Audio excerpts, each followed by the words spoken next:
Good afternoon and welcome to the latest edition of the A-Team Bad Guys documentary. This week we go to season 5, episode 7, Alive at 5.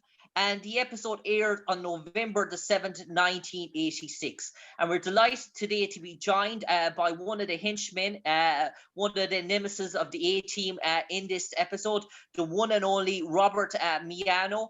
Who played a role of one of the henchmen of the character Tommy Tedesco. Robert, the A-Team, 1986, such an iconic sort of franchise. It's gone worldwide. It's seen all over the world. In terms of nostalgia, how does it feel now looking back to say that you were part of the A-Team, that you appeared in such a cult classic TV series? Well, first, thank you, James, for having me on. I appreciate it. Um, it was an iconic show. Stephen Canal, produced it. Uh, it was so much fun working with great actors, professionals like the likes of George Papard and Mr. T and Mr. Benedict and the rest of the cast. So it was really a thrill for me to be part of that show at that particular time in my career. And Robert, in terms of guest starring in roles in TV sitcoms in the A-Team, I suppose in the 80s, the A-Team was one of the big players at the sort of time in terms of actors who want to be on TV. So it was one of those shows that every actor wanted to have a guest starring role on that wasn't in terms of the set. And was it a case that you were auditioned for the role, or did Stephen Canal, like he did with so many, did he have you in mind? Did he get onto your talent agent in terms of appearing? I think for me, it was more an audition process. Okay. The role came up. I was submitted by my agent at the time.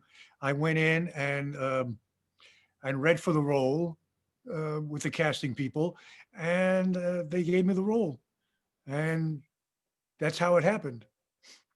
And I suppose in terms of that sort of an episode, there's an awful lot going on in that episode. We see a sort of a journalist sort of working undercover, trying to expose a mob boss who's trying to take down, say, a union representative. And then we also get this whole story about maybe Faceman Templeton Peck's sort of defection, or would be so-called defection from the A-Team as well. So in terms of that episode, we see an awful lot of goings on throughout that episode, and it really gives that sort of real mafiosa type of mobster sort of episode in that terms. Exactly. Yeah, you nailed it. Absolutely. And in terms of your role in that episode, if I might be stand corrected in that now, Robert, but I think you were the assassinator in chief. You were the guy who was destined to take out union boss Brick Perserson, if I'm correct. I'm going to go with your assessment because you did your homework. I could tell, James. 1986 was a while back. All I can say was I remember working with the cast and the crew of the A-Team, and it was so well done. And my role was, a part of that history. So I'm so happy to have, had the opportunity to work with those people. And I suppose, Robert, from what I'm hearing, for an awful lot of people who get started in the A-Team was when they arrived on set, they could really see that this was a big budget operation in terms of the stunt teams that was involved. Many people say the stunt team was the real heroes of that show. They're probably one of the best stunt teams in the business in terms of the 80s that were on the sort of A-Team. And some of the scenes that if actors weren't felt comfortable in it, they had near replicas in terms of stuntmen, that everything was so precise. There was no accidents on set. In terms, everyone was sort of looked after, and it was really sort of a slick sort of set in terms of its professionalism. And was that something you experienced, Robert, firsthand? Absolutely. The show ran for, I think, 5 seasons, and at that particular time, that was like the last, I think the last season, what was it, season Five. 5? Yeah. So, like you said, they had the best people working on that show. It was a number one show in the country, Mm. and now it's syndicated throughout the world. I still get residual checks from the A Team. Mm. But uh, as far as the stunt people were concerned, you had the best stunt people in the business working on that show. So they did the best work. It was so well done, directed. I think Craig Bixley directed that episode, and you couldn't get a better show than that at that time. Mm. It was they were at their the highest. They were the best show in town, so to Mm. speak. The A Team. Yeah. And I suppose, Robert, another sort of trend that's coming across in these interviews from speaking to a good lot of actors as well, guest actors as well. We all know outside of working and acting, I suppose, in his own personal life, George prepared his own demons and sort of such. But everyone that met him or who worked with him on set, he was a very friendly man, very polite. He was sort of... he was very approachable, and he was a easygoing man, didn't really say much, but he was very generous to anyone that sort of walked on the set, and that maybe that if you met him as sort of in person, that you would have a different opinion than what was being said, obviously, about his demons. Was just somebody you would like to hang out with, Yeah. Yeah, yeah, that's the kind of guy he was. He was a regular guy, and from what I remember, he was so gracious and so generous with not only the guest star people, but with your co-stars as well. And that's not always the case in this business. There's a pecking order. But George, look, he was a real pro. He made some great films, and he had a great sense of humor. So you couldn't say enough about the guy. He was a good guy. And I suppose, Robert, another trend in terms of working on TV series or sitcoms in the 80s. I know you appeared on season 5, the last season, but there was numerous actors. I take Jack King, for example, who played 3 different roles as a guest star in the A-Team. He appeared in season 1 and season 3, and then again in season 5. But that was a growing trend in the 80s when seasons went on for maybe 22 episodes, that if you made a guest appearance on one season, that you could be brought back on a different season playing a different character altogether. That sort of trend died maybe towards the mid-90s and sort of such, in terms of once your face was seen playing a role of a character as such, no matter even it was a guest experience, you weren't really brought back again. I had that experience where they brought me back on Okay. TJ Hooker. Remember Okay. TJ Hooker? Yeah, I So do. Yeah.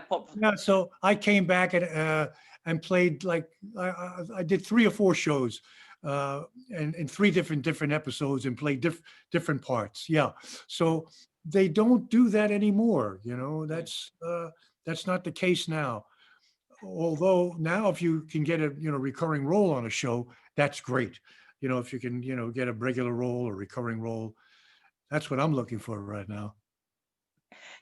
I suppose, Robert, I know you've appeared in an awful lot of projects throughout your career, and but when you mentioned to family and loved ones and grandchildren or nephews or your own children that you appeared in the A-Team, does it sort of strike them with, well, did my dad appear in the A-Team, or did my uncle or my nephew? Because obviously everyone knows the A-Team, everyone's heard the A-Team. I know you could have appeared in movies and played the main character for 90 minutes, and people mightn't have heard the name of the movie. But as soon as you mention the A-Team, there's not a person, I'd say, in throughout USA or throughout the world that hasn't heard of it. So they're probably asking you what season, what episode, I imagine. Honestly, I had to look it up myself, but yeah, what episode it was. But yeah, like I said, it was a great experience for me to be on that show. It was a whole high profile show, and everybody wanted to be on the A-Team. It was iconic, and I was fortunate enough to get a chance to do it. And was that sort of a role that you were familiar playing with in the 80s, Robert, in terms of a mobster type role, in terms of New York Hitman? I did a mobster role for Deep Space Nine, and, Okay, with Jimmy Darren, and okay. yeah, that was great. That was a fun show. We shot it in Las Vegas. Um, I think Jimmy actually did he direct it, but he was in it. Mm, I know Jimmy he did direct some television as well. yeah. But yeah, Deep Space Nine, and then it was Caroline in the City, and I did a Frasier, which was a lot of fun.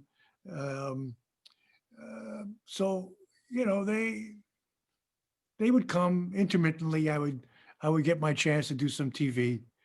Okay, so Robert, you were never really stereotyped into that sort of henchman mafia type sort of role as such. You were able to enjoy that in terms of the A team as such, and then play different roles as well. But did you always sort of like playing that sort of that mobster type mafia sort of hitman role? Was an awful lot of fun to be a villain of a good guy as sort of such.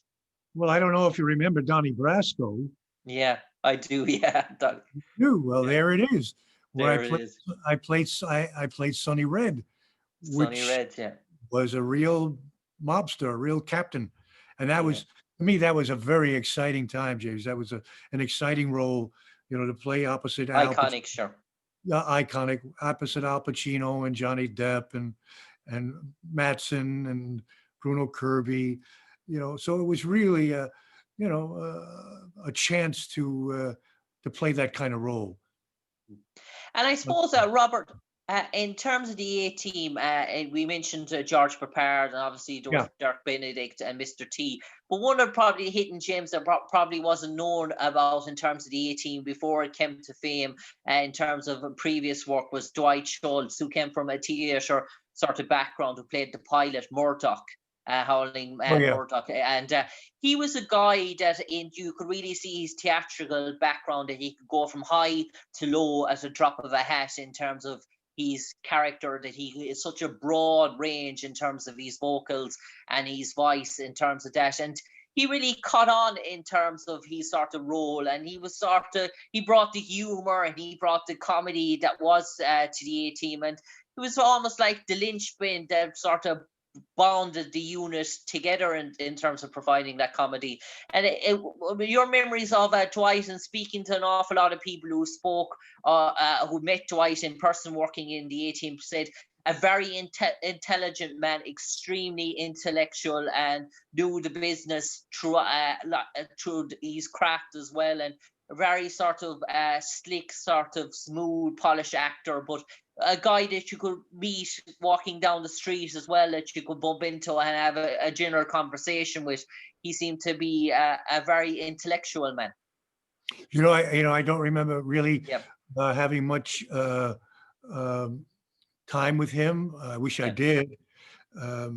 But yeah, he's a great character actor, and he was a wonderful addition to that show. He helped the show a great deal. As you said, he had the humor and the intelligence, and it made a difference.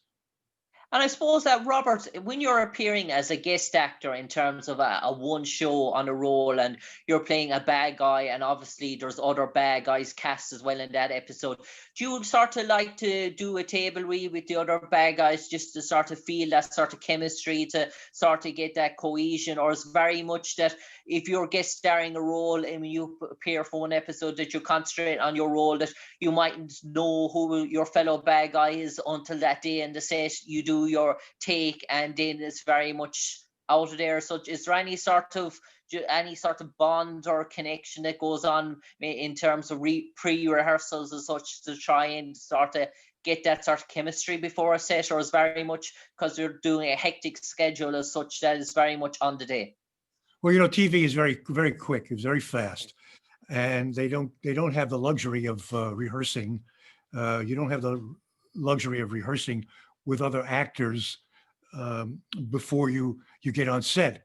So you prepare your role by yourself, and then you come to the set, and they'll do a light rehearsal, and then they'll do a cast rehearsal, and then you're ready to shoot. Mm. So I think you pretty much discover it right there in the moment, Yeah. and that's what's exciting about the work, because it happens right there while you're doing it. Mm. And I suppose that Robert, in terms of, I know you're a busy actor throughout most of the 80s, and in terms of when you heard the TV show was airing as such, and you mentioned the A-Team was such an iconic sort of show in terms of his being on cable TV all across America, were you still sort of telling family, telling loved ones that this show is airing, do watch out for this, it's going to be out next week, and the sort of promoting that's your appearance on the show at that time? Oh, that show's going to be airing next week? No, at the time when it was airing, Oh, your show, were you telling family and loved ones that did you have the air date? Were you telling them, listen, it's going to be out, do make sure you watch it? Were you trying to hype it up, or were you so busy in terms of onto the next project that you probably weren't aware when it was coming out? well, no, we would definitely know when that show was going to air. And at that time, Variety was a very popular publication for Yeah. for the industry. So what you would do is you would call Variety, you go down to the office, and you would buy a small, Okay. part of that paper, and you'd put your picture you there, and A-Team, Robert Miano, Wednesday, November 7th, A-Team playing the role of, and it would go out Okay. in that Wow. publication. That's how you would promote yourself. That's how you would promote it in terms of like buying an advert in an advertorial sort of newspaper, sort of such, and hoping that people read the page, and if they read the page, they'll tune into the episode. Exactly. That's exactly right. Okay. And I suppose that Robert, in terms of working at so many projects throughout the years in the 80s and the 90s and the 2000s, do you think maybe that the A-Team was a bit ahead of its time in terms of the 80s, in terms of what it was able to deliver, or would you think it found a good niche in terms of it came in a really good time when there was a real gap in the market, and there was nothing sort of like, do you think that's why it became so popular in terms of its global sort of appeal, that it came out at a really good time, that the 80s needed a show like the A-Team? Do you think if it came out for the first time, maybe in the 21st century, that it might have the same reaction as what it had? I think everything in this business, in life, particularly, excuse me, is all timing. And it just found its time, and it worked. Nothing can stop an idea that's found its time.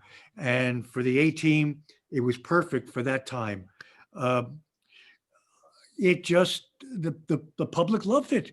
They loved the storyline, and they loved the characters. I think Mr. T added so much to that show. He was singled out so many times. He was such a very controversial character, and so yeah, it was the right time for that show. And it had a great run.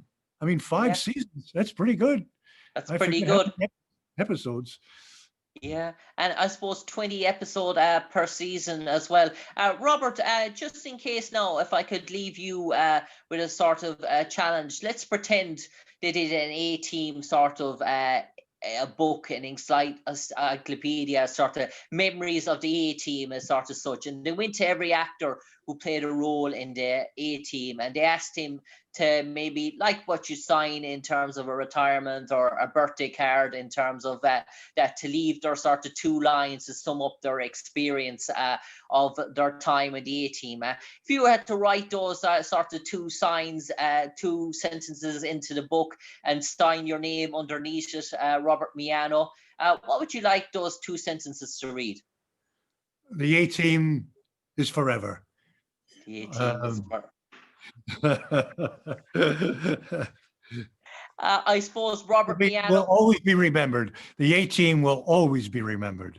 A-Team and you will always be remembered, Robert Miano, for your role in the A-Team. It's an absolute pleasure talking to you this evening as we Likewise. conclude this episode of the bad guys of the A-Team, the guys who played villains or henchmen throughout the 5 seasons of the A-Team. Robert Miano, you appeared in the episode Alive at 5, season 5, episode 9. It aired in November the 9th, 1986. And just because it aired in November 1986, we do encourage our audience, you can still watch it today. Go out and keep watching that video and keep sending those residual checks to the house of Robert Miano. And Robert, a pleasure talking to you today, and we wish you a prosperous 2021. And to you. Take care. Be well. Robert. Thank you.